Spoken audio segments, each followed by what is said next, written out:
Di mo lang kilala? Upo ka pare, upo ka. Ayan. Upo ka ma'am. Upo kayo. Bigyan mo sila upuan dyan. Ano? Kumusta? Bilabel, kumusta? Kumain ka na? Mais, gusto mo?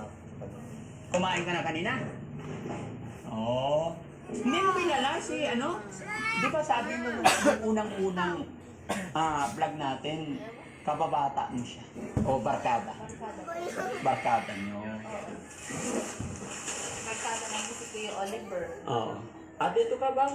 Bago ka sa kabila. Ayan, lipat ka. At bilisan niyo ano, grabing kain-kain dito sa bisita. Okay lang po kayo dyan? Babawi ka rin siya. Sige. Para po yan. Sensya na kayo ha, hindi pa tapos totally itong shelter natin. Kumustahin mo naman sila? Kumusta Ang kayo? kami ito mamaya. Kumusta po kayo? Hindi makapunta lang yan. Oo, galing. Nandito kami kasi gusto ko namin makita kung ano na yung improvement ba. Kung nag-improve ka ba o hindi. Pero sa nakikita namin, mas ano naman kumbaga, mas lumakas ka ngayon. Nakakapaglakad ka na. Marunong ka na magbalat. Kasi noon kinakaya niya yung balat Napansin mo rin pare? Oo. Tsaka marunong na siya magtanggal ng mga kung ano-ano. Oo. Dati, pag binigyan mo ng pagkain niya, di ba? Unang-unang kita ko siya sa kanya doon sa kulungan. Pag binigyan ko ng pagkain na may plastic, pati plastic kinakain na. Ngayon, marunong na siya talaga.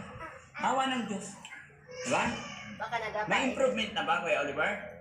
Anong improvement? Ha? Maganda. Maganda. Hindi mo nakikilala si... Grabe, ang dami Barkada mo daw prutas. yan eh.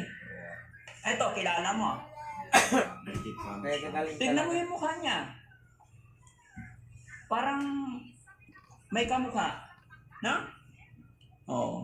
Ay ito, may pasalubong sila sa'yo. Mais. Oh, kain ka, kain. Gusto mo yan? Wow.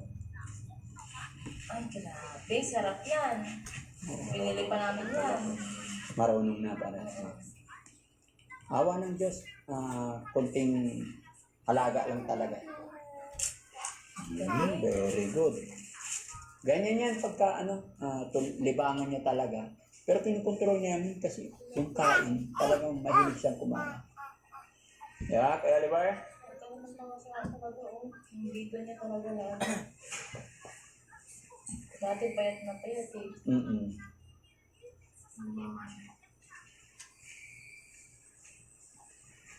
Kaya lang yun, mas gusto niya akong kalaro, kausap lagi.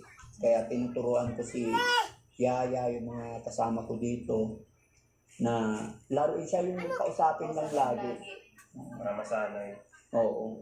Kasi pagka hindi mo siya kinausap pa, dyan lang, hingi lang ng pagkain. O doon sa pagkain walang problema kasi yung prutas di nila kaya. Di nila maubos. Sawa na nga sila JR, si Tintin, si Junjun, nagsasawa sila sa prutas eh. Pero ito iba to. Parang si Bandam din, walang kabusugan. Ay bawa, kain ka. Ha? Masarap. Hindi ka lang kumakain si Kuya Oliver. Masaya na ako eh. Wow. Kilala mo rin siya nung kabataan niya, nung hindi pa ano? Hindi. No. Ako sinakita ko sa video. Sa video. Okay. Matanong mo lang Ma'am Jelay. Pero actually mga kababayan, kumari kumpare ko inaano ko tong anak nila eh. Di ba? Kaya yun ang reason matagal kayong magkakakilala kaya nailapit po nila sa akin si Kuya Oliver. And then eto nga, nagsabi sila na gusto nila makita yung sitwasyon ni Kuya Oliver. Pero kung ano't ano man ang dulo, unot dulo, alam ko kayo yung nakakaalam paanong buhay niya nun. Ano bang status ng buhay talaga ni Kuya Oliver? Ganda naman po noon. Talagang kung naman siya, masigla naman talaga siya noon. Bigla lang kami kasi nagkasakit siya ng... Hindi ko rin po maintindihan bakit siya nagkasakit ng gano'n.